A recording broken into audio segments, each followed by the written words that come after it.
The rain tapped softly against the window pane. As I sat in the dimly lit room, my fingers curled around a glass of whiskey that had long since lost its chill. The ice had melted. Much like the walls I had spent years building around my heart. I was a man of quiet strength, of careful confidence, yet beneath it all, a storm raged inside me. I carried myself with an air of mystery, a presence that made people take notice. But few truly saw me.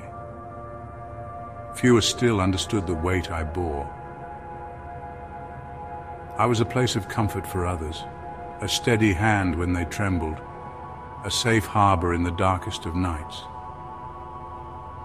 I knew what it meant to be needed, to be appreciated, but also to be alone in the depths of my own pain.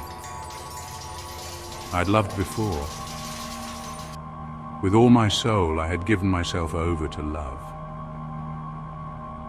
only to be left with scars that time could never fully erase. The wounds had made me wary, made me question the fairness of it all. And so, I had turned my anger upward, toward the God I once trusted, toward the fate that seemed to mock me at every turn. Yet, deep down, past the bitterness, past the hurt, there was still a longing, a desperate hope that one day I would meet a woman who could see through the mask, someone who wouldn't just admire my strength, but would also embrace my weakness, a woman who could offer me the peace I'd spent my life searching for. I wanted to believe that love could come again, that I was not destined to stand in the shadows forever. I longed for luck to find me, to take my hand and lead me towards something real, something lasting, and perhaps in the quiet of the night,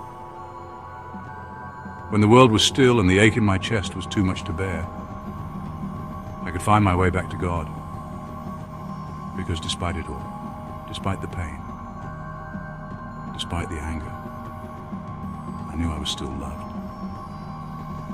And maybe, just maybe, that was enough to keep hoping.